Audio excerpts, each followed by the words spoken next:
plenty of variety in these traditional foods that anyone can come up with a diet that's delicious. So, the first underlying characteristic, no refined or denatured foods. The list in Dr. Price's day of these food ingredients was rather short: white sugar, white flour, vegetable oils, a new invention. About 1890, the first vegetable oils coming on the scene. Canned foods and condensed milk. The list is much longer for us. Not only do we have refined sugar, we have something called high fructose corn syrup, which is actually worse than sugar. It's very harmful to growing children, growing animals in the studies, and growing children, and we will see why. White flour is actually the basis of that food pyramid that we looked at earlier. They may give lip service to whole grains, but when they're talking about 6 to 11 servings of bread, pasta, and crackers every day, you're talking about white flour. And white flour is an empty food. Pasteurized milk and skim and low-fat milk are not whole foods. They're foods in which very valuable components have either been destroyed or taken away. We'll come back to this subject as well. And then we have the new oils, hydrogenated fats, and refined vegetable oils, completely new to the human diet. And we'll be looking at these in more detail to find out exactly why they're so harmful to the human body. One thing I'm very concerned about are the protein powders. The isolated protein powders, which everybody thinks are such a great deal. They pose a very specific danger, which we will talk about in a few minutes. And finally, of course, the additives, the thousands of additives in our food. And the effect of these additives is additive.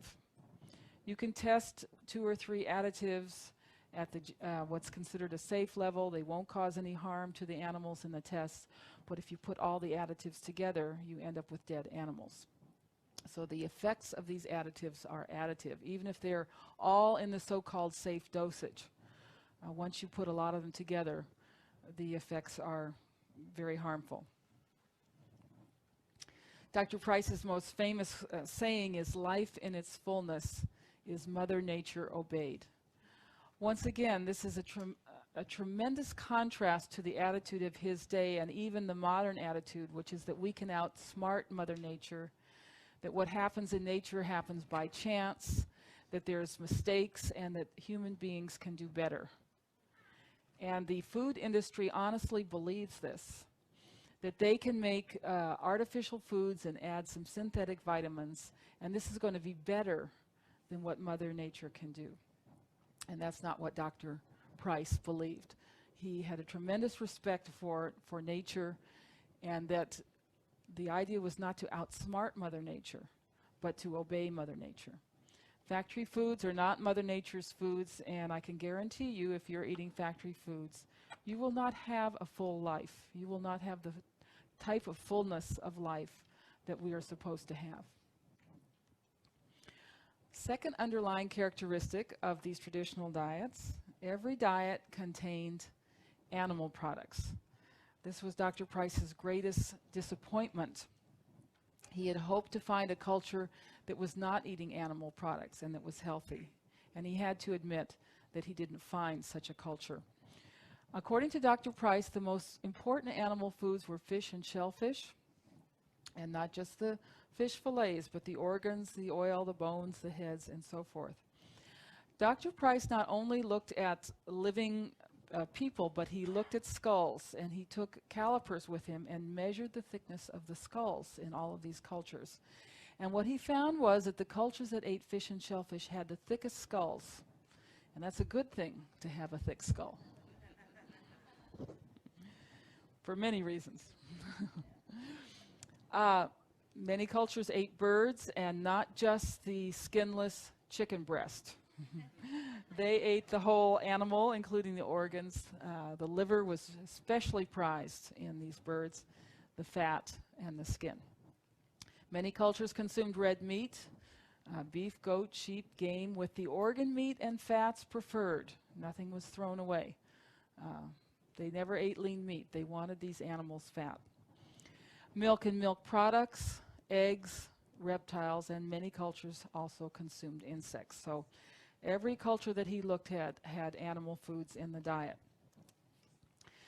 There are certain nutrients that we find only in animal products.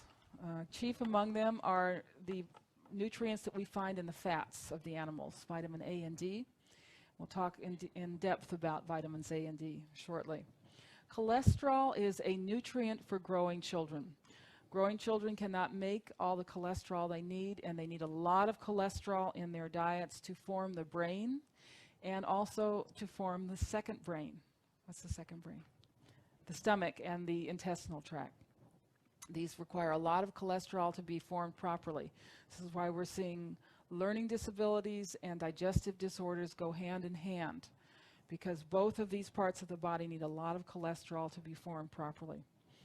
Vitamin B12 is an extremely important vitamin, and we get it only from animal products. And certain types of fats, or what we call fatty acids, arachidonic acid, EPA, and DHA, very important for neurological development. We only get those from the animal foods.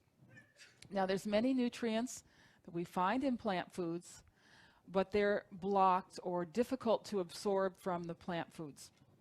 And they're much more easily absorbed from the animal foods. And first among these is calcium. In traditional cultures, there really are only two good sources of calcium. One is raw dairy products, and the other is bones. And in cultures that don't have dairy products, there's a lot of use made of the bones. Perfect example is the Asian diet, where they're not using dairy, but in a traditional Asian diet, every meal will include a bone broth, and they're considered very important for their health. B6, magnesium, iron, zinc, and copper, extremely important nutrients, much more easily absorbed from the animal foods. Zinc deficiency is one of the first things that comes along in a vegan diet. It's impossible to get adequate zinc from plant foods. It's there, but it's blocked and difficult to absorb. It's bound up, it's chelated, and the body has to expend a lot of energy to extract the zinc or the copper or the iron and so forth. The best sources of zinc are shellfish and red meat, especially beef. And that's a very good reason for eating beef, is to get zinc. And zinc is very important for, once again, for mental processes. Now, B12 deficiency is a very serious condition. And if it gets too far gone, it's irreversible. You can't go back, even if you're giving a lot of B12. Early signs of deficiency include fatigue, tingling in the hands and feet, sleep disorders, and irrational anger. Someone flying off the handle all the time. You want to look into B12 deficiency. He seems angry for no reason. The psychiatric disorders associated with B12 deficiency include depression, obsessive compulsive behavior, manic depression, and dementia or Alzheimer's. One school of thought feels that most cases of Alzheimer's are actually B12 deficiency. And then the chronic diseases, multiple sclerosis, anemia, cancer, and heart disease. You don't want to put yourself in the position of becoming deficient in B12. B12 is found only in animal products. There are compounds that look like B12 in certain types of plant foods, but they're analogs, and they actually block the uptake of the true B12. Fermented soy, for example, actually increases the body's need for B12.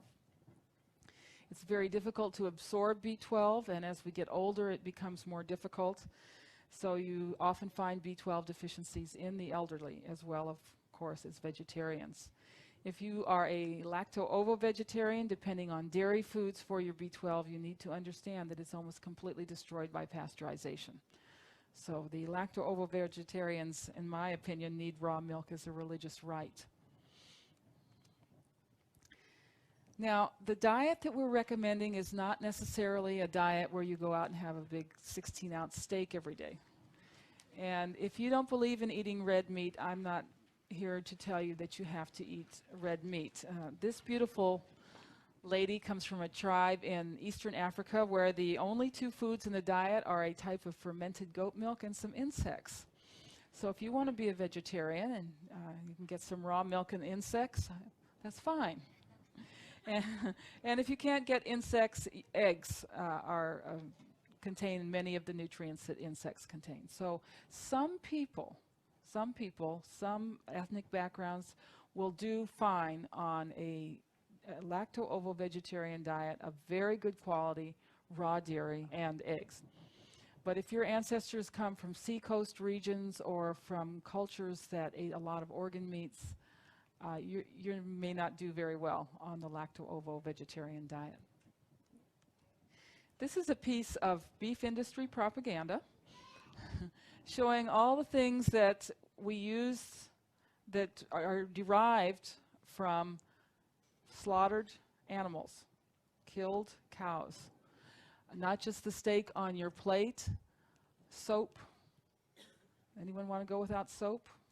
Beef tallow is used to make soap. There's actually a shortage of tallow because they're making biodiesel with tallow today. Tallow is beef fat.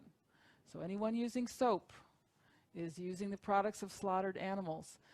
Plastics, crayons, pharmaceuticals, cosmetics, hydraulic brake fluid in airplanes. There's a product in there that comes from beef, from cows. And there's a little membrane in the telephone that vibrates when you talk that's made out of beef gelatin. So all of us are dependent on the products of slaughtered animals, whether or not you're eating meat or not. So there's no reason to take the moral high ground if you're avoiding the animal foods, because you are dependent on the products of slaughtered animals like everyone is. And more so in the past than today. We would not be here as a species if we didn't hunt and kill animals, not only for food, but for hides, for leather, for tools. We could not have survived without animals. And I think it's important to point out the origins of the modern philosophy of the high fiber, mostly vegetarian diet. Started with Sylvester Graham. And the reason that he promoted a vegetarian diet was to promote chastity and to curb lust. He preached that excessive sexual desire caused disease. And then after him came John Harvey Kelly, who was a Seventh-day Adventist who promoted a high-fiber vegetarian diet to combat the twin evils of constipation and natural urges. And he preached against sexual activity even in marriage. So these were the food Puritans. Now today we have a little bit different view about these things. We don't advocate this type of sexual Puritanism anymore, but the diet's still with us. The puritanical diet, we're still following. We've sort of forgotten why it was promoted in the first place. All right, this is the most important slide that I'm going to show you today, and this is the crux of Dr. Price's findings, and the part that most people miss when they are talking about his work. And it has to do with nutrient density. Dr. Price took these foods home to his laboratory and analyzed them for nutrient content, and he found that these traditional diets were extremely high in calcium and all of the minerals. This is where soil fertility comes in. This is why we pay a lot of attention to farming techniques at the Weston A. Price Foundation. Because if the minerals aren't in the soil, they're not going to be in their food. And this is also why seafood is important, because we know we're getting all the minerals in the seafood. But this is the really important part here, the fat-soluble vitamins. Very, very high. At least 10 times more of these fat-soluble vitamins in the traditional diet than the American diet of his day, and probably an even worse ratio today. When Dr. Price was talking about the fat-soluble vitamins, he's talking about vitamins A and D. And here's where we get these vitamins. First of all, we get them in seafoods, certain types of seafoods especially. We get them in fish eggs, very rich in A and D, fish livers, and fish liver oil, like cod liver oil. Think of the shark liver and the cod's liver in the Gaelic people. Fish heads, very rich in A and D. Certain oily fish, shellfish, are wonderful sources of A and D. And the sea mammals, like seals and seal oil, for example, very rich in vitamin A. So these are the seafoods that give us A and D. And then the land animals, certain insects, butter and cream, egg yolks, liver and organ meats, and animal fat, especially in certain types of animals, if these animals are on pasture. If they're eating green grass, they'll be good sources of vitamin A. If they're out in the sunlight, they'll be good sources of vitamin D. Now, is there anything that strikes you as odd about these lists of food? These were the sources of vitamin A and D. They were sacred foods among these cultures. They were foods that they sought out, often at very great risk. These are the foods we've been told not to eat. These are the foods that have been demonized. Our government has figured out a way to make you afraid of every one of these foods. Butter and cream, full of saturated fat. Eggs and liver, full of cholesterol. You don't want to eat those things. And liver is full of poisons. And you certainly don't want to eat animal fats. And the latest victim is the seafood. Our government is warning pregnant women not to eat seafood in the teeth of evidence showing that the mercury in seafood is not a problem for pregnant women. So these foods have been demonized. And these are the high cholesterol, high fat foods that we should be eating, that we need to eat to be healthy. And I do want to point out that many of them were sacred foods: the butter, the fish eggs, the livers, the organ meats. Egg yolks are a sacred food in China. A woman who's pregnant and nursing in China, if she can afford it, eats up to 10 eggs a day. They're considered a brain food, and she eats 10 eggs a day to make sure that her child will be intelligent. Dr. Price referred to vitamins A and D as activators because they are the catalysts for mineral absorption. You actually cannot use the minerals in your diet without these activators. You can be eating organic food and mineral drinks and all sorts of ways of getting minerals, but if you don't have these activators, the minerals go to waste. He said this is where the greatest breakdown takes place in the modern diet, in getting enough of these activating substances needed for rendering the minerals in the food available to the human system. He said it is possible to starve for minerals that are abundant in the foods eaten because they cannot be utilized without an adequate quantity of the fat-soluble activators. If we think of the body as a house or a temple, it's a structure built with bricks and mortar. The bricks are the minerals and the mortar are the fat-soluble activators. And we need both to build a strong body. There's a lot of confusion and misinformation about these activators, starting with vitamin A. If you look on the back of a can of tomatoes, it'll tell you there's vitamin A in those tomatoes, and that is actually false. If you go to a biochemistry textbook or the Merck manual, you will read that there's no vitamin A in plant foods. What's in the plant foods are the precursors, the carotenes. And these are broken down in the intestines of animals and also humans to the true vitamin A. This is the true vitamin A here. And it's a procedure that actually adds oxygen. So it's a very difficult procedure that requires a lot of enzymes to complete. Now, as I said, humans can make this conversion, although we don't do it very well. To make the conversion, first of all, we need fats in the diet. So if you just eat carrots, you'll get a lot of carotenes, and the carotenes have a role to play, but they're not the fat-soluble activator, vitamin A, that's so important. And unless you put butter on those carrots or cream in your soup or cream in your carrot juice, you're not going to make any vitamin A, because this process takes place in the presence of bile, and you don't produce bile unless you're eating fats. So that also makes these foods taste a lot better too, if you put butter on them. Enzymes are involved. Thyroid hormone is critical to making vitamin A, and vitamin E is involved. So it's a complex process that we don't understand very well, that requires a lot of nutrients from the body.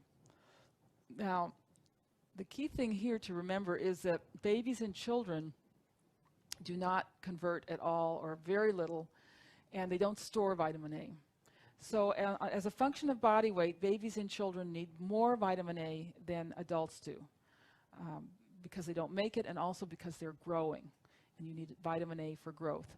The other group that does not make vitamin A very well is diabetics. Diabetes is not just a problem of glucose metabolism. The diabetic actually cannot make a lot of these enzymes that he needs to make vitamin A. And what kind of diet do we put our diabetics on in this country? A low-fat diet. It is an absolute disaster for diabetics. It's a recipe for problems. The diabetic needs lots of vitamin A. They need a high-fat diet to regulate their blood sugar. And we actually have a diabetic in our family who's got type 1 diabetes. He's been on insulin for many years, but he's been completely able to avoid the problems that we associate with diabetes by taking cod liver oil and getting plenty of vitamin A in the diet. He's had no retina problems, no kidney problems, and no healing problems. So I really think a lot of these problems are just problems of vitamin A deficiency. Many other conditions will interfere with the production of vitamin A, poor thyroid and liver function, if you have poor intestinal absorption, high intake of nitrites and nitrates, pesticides. If pesticides interfere with vitamin A, and if you're exposed to industrial pollutants, chemicals, and pesticides, you need a lot more vitamin A in your diet.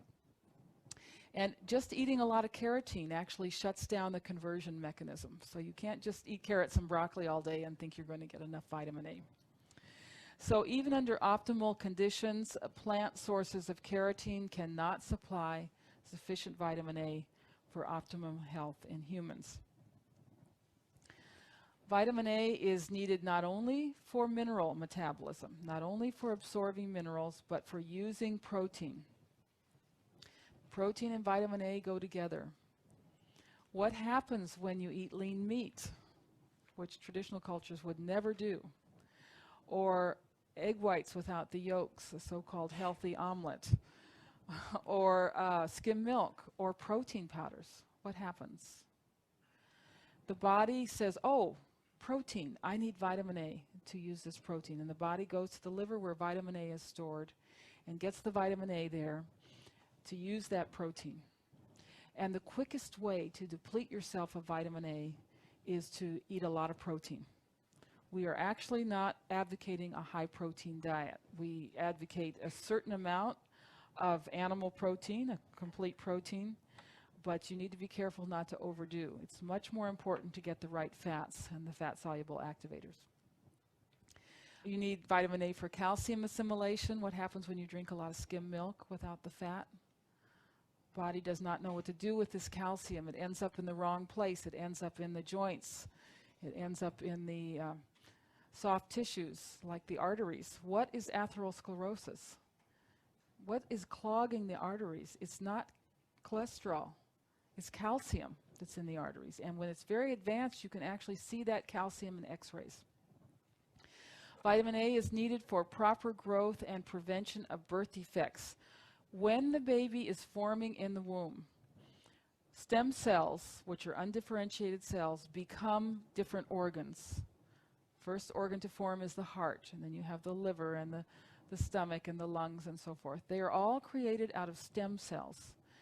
And the compound that tells the stem cells what to do, that gives them their marching orders, is vitamin A. And vitamin A is what tells the stem cells what to become. If a woman gets pregnant and she has very poor vitamin A status and she's not getting vitamin A in her diet, the heart will not form properly and she'll have a miscarriage. And she needs vitamin A right through her pregnancy in order for all of those organs to form properly. And yet our government is telling women to avoid vitamin A. All of the endocrine system depends on vitamin A. You need vitamin A to make all the hormones, especially thyroid hormone. You need vitamin A to make T cells for your immune system. You need vitamin A for sex and stress hormones, and you need vitamin A for healthy eyes, skin, and bones. Interesting, we think of vitamin D for bones, but you also need vitamin A for healthy bones. We refer to cholesterol as the mother of all hormones. Cholesterol is the substance that these hormones are made out of.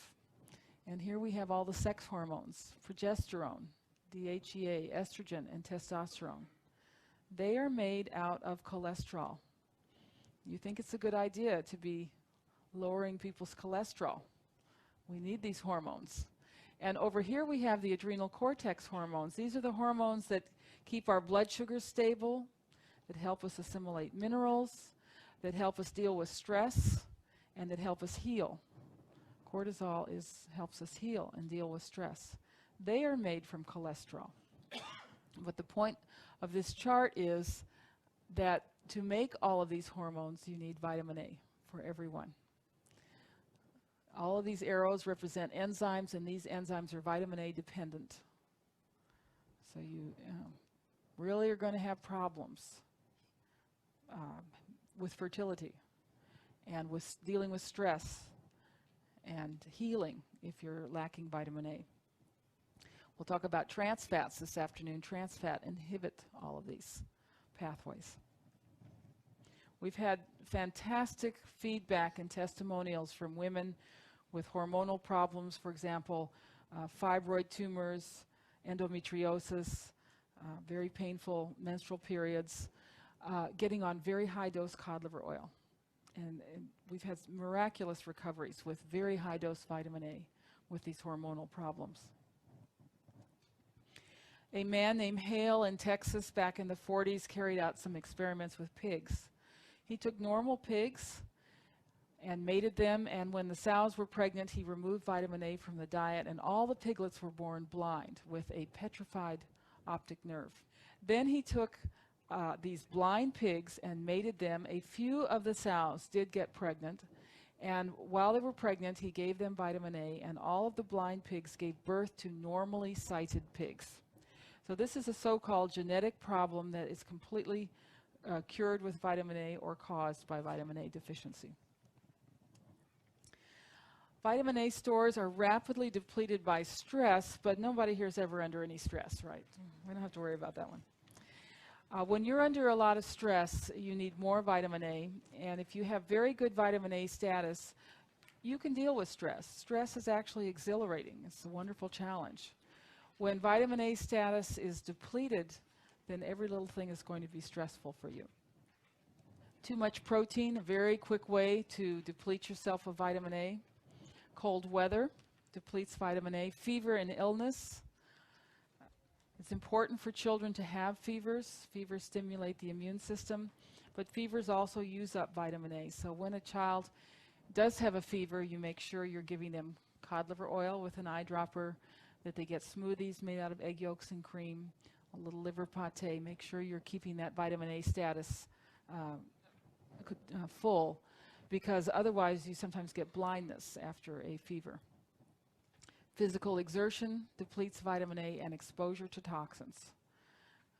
So if you are in an industry or a job, or your neighbor next door is spraying pesticides and they're carried over onto your farm, you need to double your dose of cod liver oil. Make sure you're getting plenty of vitamin A. Dioxins deplete vitamin A. Dioxins are in smoke. They're in modern pesticides, many modern components. There are almost 80 scientific papers on this subject. People on traditional diets seem to be completely protected against dioxins. We look at the Japanese fish eaters, getting lots of dioxins, lots of exposure, but do not have high levels in the blood. And here's a good reason to eat your vegetables, besides the fact that vegetables are a great vehicle for butter, is is that they prevent the absorption of dioxin in the intestinal tract. So, you know, we live in a toxic world, and we of course need to clean up that toxic world. But we don't want to be so paranoid about toxins that we can't function in this world. So the other half of the equation is protecting yourself as much as you can with the right type of diet. Then we have the vitamin D myth. And the vitamin D myth is that all we need to do is to get adequate vitamin D is just go outside in the sunlight, expose your hands and face for about 10 minutes every day, and you'll get all the vitamin D you need. We now know that this is completely false. You only make vitamin D when the sunlight is directly overhead. When you get UVB light, that's when the sunlight is directly overhead. And in this part of the world, that only happens at midday in the summer months. And if you want to go out and sunbathe with nothing on at that time of day, I think it's a wonderful idea. For most of us, this is very impractical, and it's impossible for us to make vitamin D most of the year. We just don't have the right type of angle in the sunlight. So we need to get vitamin D from our food. And all healthy primitive groups, including those living in the tropics, had rich dietary sources of vitamin D. Fish liver oils, shellfish, insects, butterfat and egg yolks of animals on pasture in the sunlight, organ meats. Bird fat is a very good source, and the fat of pigs, which is lard. Pigs make vitamin D the way humans do and store it in their fat. So that's an excellent source of vitamin D. Vitamin D has many roles, just like vitamin A. It's critical for healthy bones and proper growth, for mineral metabolism. Bodybuilders, vitamin D is critical for good muscle tone, important for reproduction and healthy skin. The interesting thing here is the insulin production.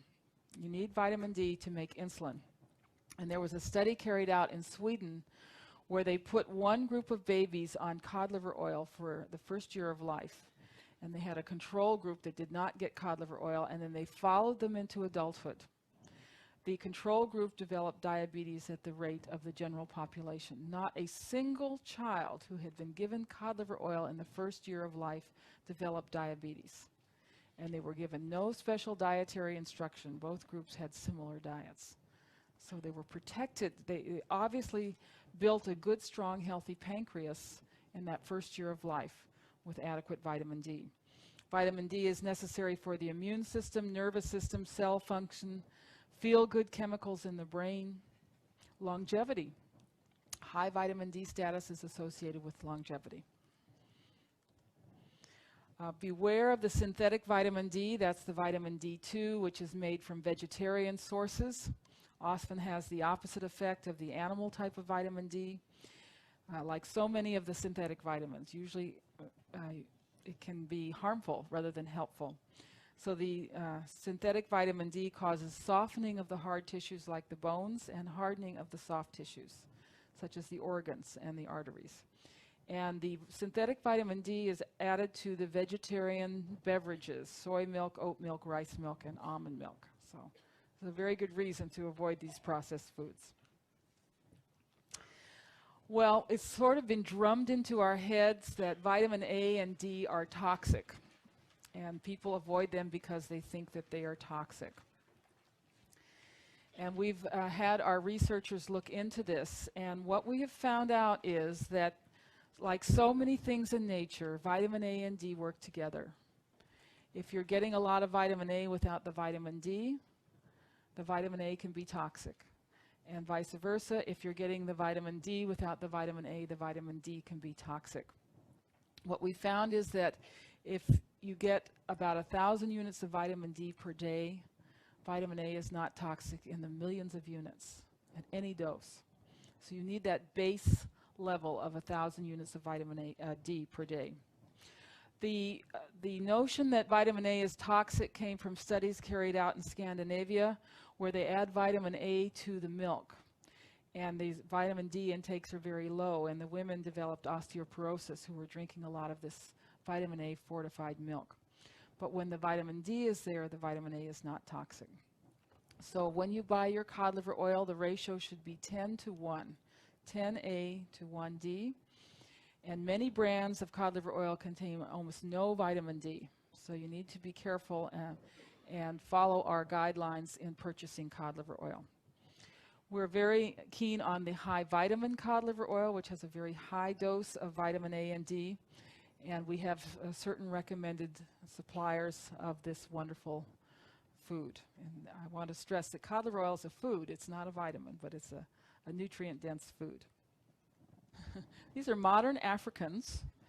And I'm always so inspired when I see Africans who grew up in Africa. We have a lot of Africans in Washington, D.C., and I'm an embarrassment to my children because I will stop these people on the street and say, you have such beautiful teeth. What did you eat when you were growing up? And usually they talk about, oh, we had different types of, we had bananas, we had peanuts, we had beans, we had fufu, which is cassava. No, what kind of meat did you eat? We never ate meat. We never ate meat. We were too poor to eat meat. Well, what types of animal foods did you eat? And they talk about frogs, insects, shrimp, a little dried fish, and so forth. Very low in animal foods, but obviously still a good diet because they have this wonderful bone structure. These are two very typical foods in Africa. This is palm oil. It's a highly saturated fat. It will be liquid in the tropics, but this is the oil that they typically use. Very rich in carotene, so they'll be able to make some vitamin A from this. But this is the really key food. It's a jar of shrimp paste. Shrimp paste is a condiment. It's used like ketchup. Almost every African I talk to talks with great affection about shrimp paste. I don't think you'd talk about shrimp paste with much affection because it's definitely an acquired taste. Very fishy. It's made with fermented dried shrimp. And when I went back to the food tables and looked up shrimp, I was flabbergasted to see how rich in vitamin D shrimp is. So this is a low-protein food, very rich in minerals, very rich in calcium, and extremely rich in vitamin D. And it's adequate for them. They don't need a lot of animal foods when the animal foods they're eating are so rich in nutrients. Here's a couple more typical African foods. These are dried worms. And these are little dried fish with the head and everything, and these will be put in soups and stews. The fish in particular will be a very rich source of vitamin A. So very often people say, oh, the Weston A price, this is the high-protein, low-carb diet. But these Africans were eating a low-protein, high-carb diet, and they were perfectly healthy. But the types of animal foods that they were eating were very different from the types of animal foods that we eat. And I think you'd have a hard time getting your children to eat these foods. Although we're really interested in the little salted dried fish. This is a typical snack for children in Asia, extremely healthy, and we'd like someone to start importing these fish. I think if you introduce them to children at a young enough age that they would actually eat them. They're crunchy, and salty, like a potato chip or something. So where did we get the activators in the American diet? We were not eating worms and shrimp paste. We got them from dairy foods. And up until the Second World War, our dairy foods were all from pastured animals. Butter, cream, cheese, eggs from pastured chickens. We weren't afraid of these foods. We recognized them as healthy. And up until the Second World War, almost every child in this country got cod liver oil. We had an excellent diet up to about 1940 in this country. We weren't afraid of these foods, and we had them in abundance. We also ate organ meats. It was typical to eat liver once a week, and the organ meats were also hidden in other foods, in sausage and scrapple and liverwurst and so forth, Braunschweiger and these types of foods. So it was typical to eat liver several times a week. That's a good diet. And then all the other things are sort of peripheral if you have this base in your diet. Now we're told to eat skinless chicken breasts. In 100 grams of a skinless chicken breast, there'll be only 21 international units of vitamin A. So that's really quite dangerous. That's a very high protein, low vitamin A food. If you eat the skin, which we're told not to eat, you'll get 83 units of vitamin A. If you eat the skinless dark meat, you only get 72, but if you eat the dark meat with the skin, you'll get 201 units. And if you eat the livers, you get 13,000 units of vitamin A. And believe me, that vitamin A will help you deal with the poisons and the pesticides and so forth that are in the food. We also cooked in lard. Lard is a fantastic source of vitamin D. And the people I know who grew up on lard have beautiful skin and lovely dispositions. Here's an old ad for lard. They're happy because they eat lard. But it's true. We need the vitamin D to make neurochemicals that protect against depression. The feel-good chemicals require vitamin D to be processed and used in the body. Okay. Before we finish this topic on the fat-soluble activators, I want to talk about one other activator that Dr. Price, he actually discovered this activator. He called it activator X. He never could figure out what it was, but it was found in these sacred foods and seemed to be very important for the growth of children and very curative. The basis seems to be something in green growing plants that the animals transform into this activator and store in their fats. And all healthy primitive groups had this price factor or activator X. Well, once again, we put our researchers on this, and we think we've figured out what the activator X is. We think that it is the animal form of vitamin K, which is vitamin K2. It's formed from vitamin K1, which is in the green plants. So that ties in very well. It's very important for growth, especially in facial development. You can actually read that a symptom of vitamin K deficiency is underdevelopment of the middle third of the face. That's actually in the literature. You need vitamin K to use phosphorus and calcium in the bones and teeth. This is the really fascinating one. Vitamin K prevents calcification and inflammation of the arteries, coronary artery disease. And the Dutch researchers who are looking into vitamin K are predicting that within 10 years we will define heart disease as a vitamin K deficiency condition. And yet everyone's telling us not to eat the sources of vitamin K. Vitamin K is involved in the synthesis of the myelin sheath in the nervous system and supports learning capacity, and it's vital for normal reproduction. What we've found is that like A and D are a synergy, so is vitamin K involved. They all work together. Vitamins A and D tell the cells to make certain proteins, and then vitamin K activates those proteins after the signaling by vitamin A and D. So once again, we get this fantastic synergy in nature, and the types of foods that contain A and D also tend to be good sources of vitamin K. Tested sources. Well, this is not an animal food. This is a soy food, actually, a fermented soy food called natto. Vitamin K is actually formed by fermentation in the guts of animals from the K1, excuse me. But before you rush out and buy some natto, just let me warn you that this is definitely an acquired taste.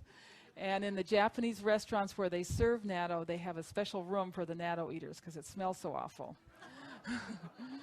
So I think I'd rather get my vitamin K from the next best source, which is goose liver pate. And I go back to thinking about my college days and how I ate all of this goose liver pate and was blessed with a beautiful daughter with naturally straight teeth.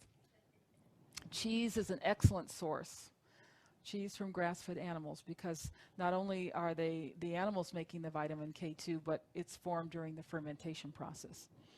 Egg yolks, butter, chicken liver, fatty meats, and sauerkraut is also a source. But these are the animal sources, the foods we're being told not to eat. Foods that haven't been tested but that are probable sources, chicken, duck, and goose fat, that crustacean butter, the yellow goop inside the shellfish. Bone marrow, we think, is a good source. Other organ meats, fish eggs, and the fermented cod liver oil, which is now available.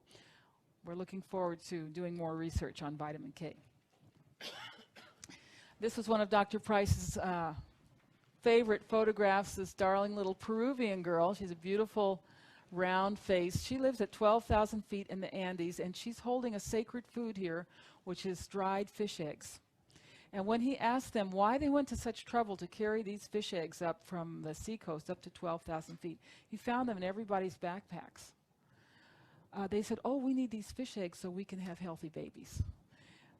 Like the Eskimos, thousands of miles away, how did they know that these foods were so important?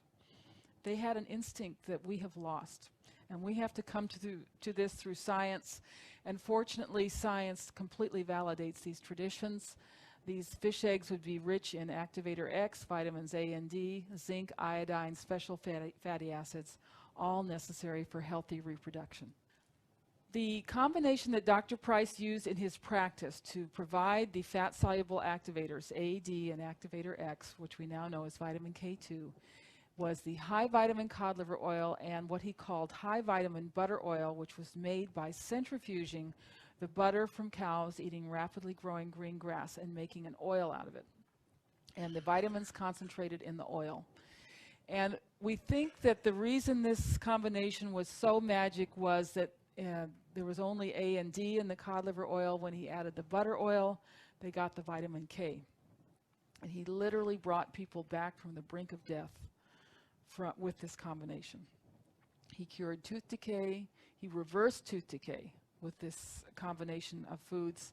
He helped with growth, arthritis. He even cured a case of epilepsy with the combination of high vitamin butter oil and high vitamin cod liver oil. Now, the butter oil is expensive. You can imagine it takes about 16 gallons of milk to make 16 ounces of butter oil. So if you don't want to use the butter oil, we certainly suggest when you're using the cod liver oil to make sure you have other sources of vitamin K in the diet, such as butter, goose liver pate, fish eggs, so forth. How much cod liver oil should we take? You want to take a dose of cod liver oil that gives you at least 10,000 international units of vitamin A per day and 1,000 units of vitamin D. That's your base requirement there. And that comes from 1 teaspoon of high vitamin cod liver oil or 2 teaspoons of regular cod liver oil. And please only use our recommended brands. These are on our website and also in our shopping guide. For pregnancy and lactation, you can double that. If you're recovering from illness or surgery, you can go much higher, as long as you've got this vitamin D in the diet. And babies and children should get cod liver oil to supply 5,000 units of vitamin A and at least 500 of vitamin D. Well, how do you take this stuff? That's the real challenge. Never give it on a spoon. Okay? Mix your cod liver oil with a little fresh orange juice, a little cream, a little milk, or a little water. Stir fast down the hatch. Okay? It's very easy to take that way. And give it to babies with an eyedropper. Before 1950, books on infant feeding recommended 2 teaspoons of cod liver oil for babies 3 months and older. We recommend consuming it with butter from grass-fed cows to get the vitamin A, but also to get the saturated fats. Because cod liver oil is very unsaturated, and the unsaturated fats always work best with saturated fats. Before we finish this unit on the fat-soluble activators, I want to just mention the nutrients for brain development. The activators, once again, A, D, and K. Choline is critical for brain development. If a baby does not have enough choline during these windows of development, the connections in the brain will not be made. And in traditional cultures, the first food is always liver or egg yolks, and that starts at 6 months. We do not recommend exclusive breastfeeding after 6 months. You want to start giving them these nutrient-dense foods at that time. DHA we find once again in the sacred foods, and zinc. These are the key nutrients for having healthy, intelligent babies. We often hear about nutrient-dense foods and our government telling us to eat fruits and vegetables. So let's just look and see how much nutrition is in 2 typical fruits, the apple, and a typical vegetable, the carrot. Here we have phosphorus, and we're comparing it with red meat and liver.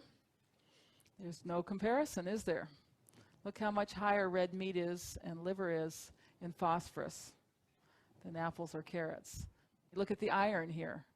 There's virtually no iron in apples or carrots, but lots in red meat and much more in liver. Zinc, this is the one where red meat is the highest, higher than liver.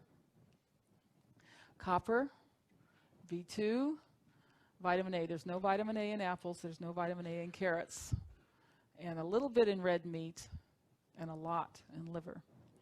Vitamin C, there's actually more vitamin C in liver than there is in carrots and apples.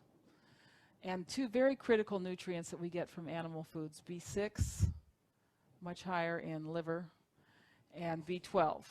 Look at the liver even compared to the red meat. So I hope this inspires you to eat liver at least once a week.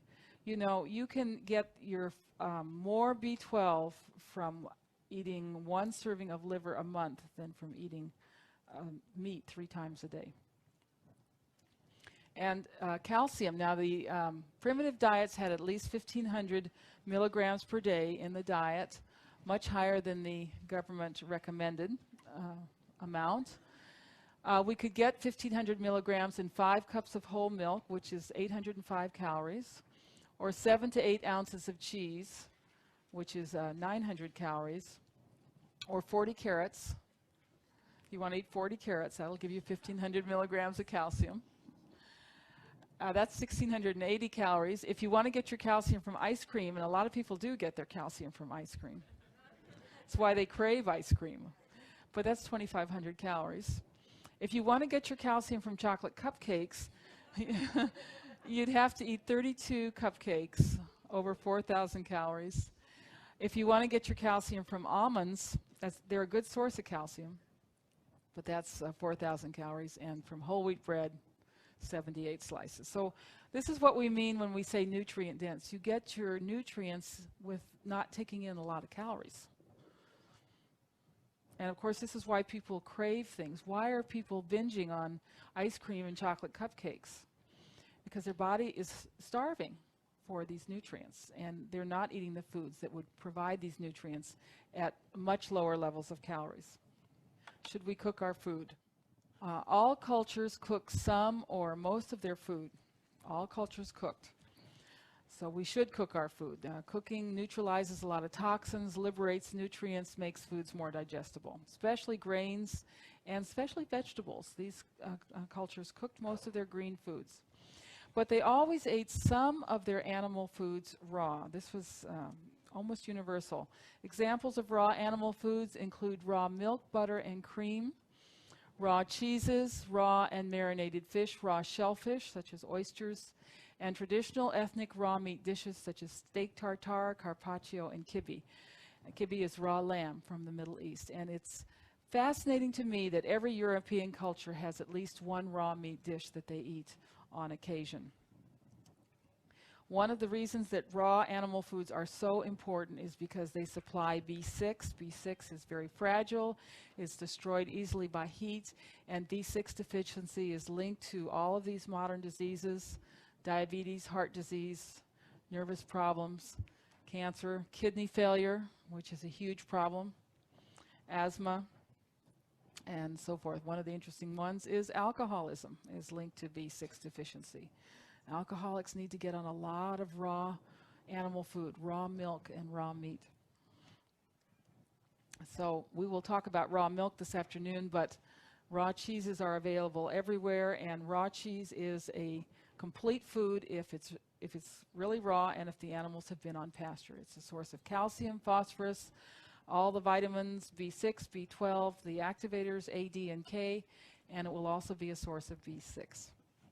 The fifth underlying characteristic in the traditional diets is that they had high levels of enzymes and beneficial bacteria. And I like to think of the enzymes as being these fellows with big turbans on, because in the cells, the enzymes are the magic workers. They are the catalyst for everything that happens in your body. You could not heal or move an arm and a leg or do anything in your body without enzymes. There's 3 major categories of enzymes. The metabolic enzymes, which are produced in all the cells of the body. Many of these are involved in detoxification. Your body's always house cleaning. And if you're eating a good, healthy diet, you don't need to be on these very severe fasts and things to keep your body clean and to detoxify. The enzymes will do it for you.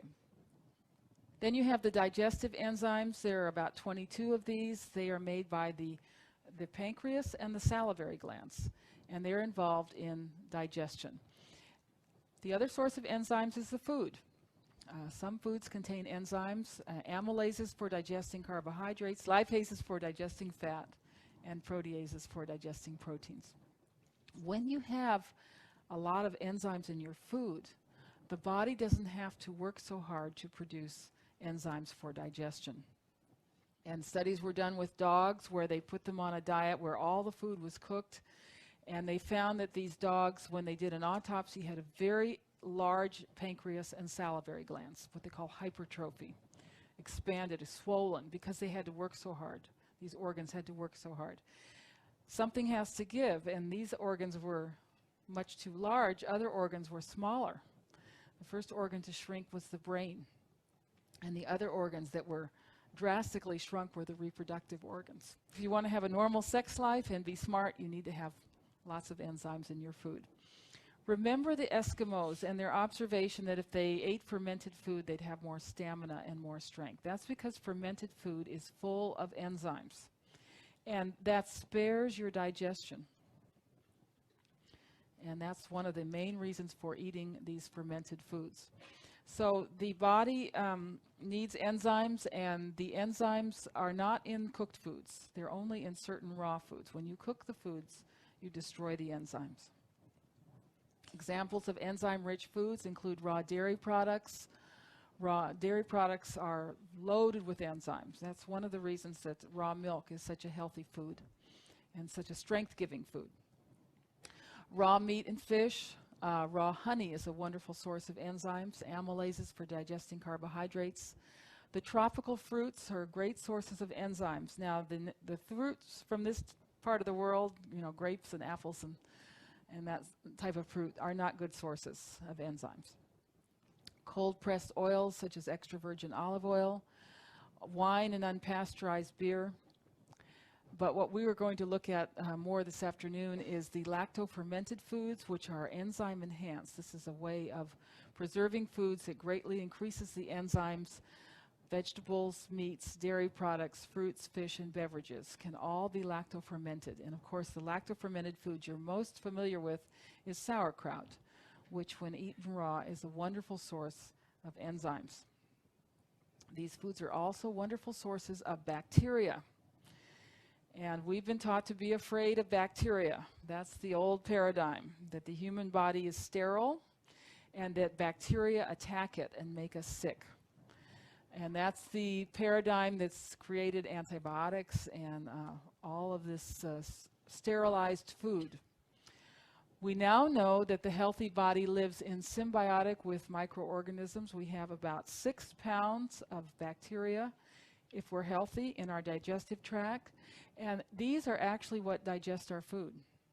They help us assimilate, they create nutrients, they are a first defense against toxins. These bacteria prevent the absorption of mercury, aluminum, pesticides. They are protectors in the intestinal tract. And they help us feel good. They actually create or manufacture feel-good chemicals. So without these good bacteria, we're dead. And we don't feel good on the way to the grave. This is now recognized. The gut needs good bacteria for us to be healthy. So we recommend the consumption of these lacto-fermented condiments. We eat them with cooked food. We call these super raw foods. You don't have to eat all raw, but as long as you're eating small amounts of these super raw fermented foods, then you're getting the enzymes and the good bacteria that you need. And you can also do this with beverages. And there are many wonderful lacto-fermented beverages for sale at the conference today. Kombucha and kvass are beverages from Russia. And this is a drink made in Australia. It's now available here, the Grainfields drink, which is a very energizing, refreshing lacto-fermented beverage. So lots of resources out there for you. The Weston A. Price Foundation, which provides a lot of good teaching materials. Please visit the New Trends booth for the books on health and nutrition. This seminar is available at the New Trends booth on DVD, and Dr. Price's work will be available at the Price Pottinger Nutrition Foundation booth tomorrow.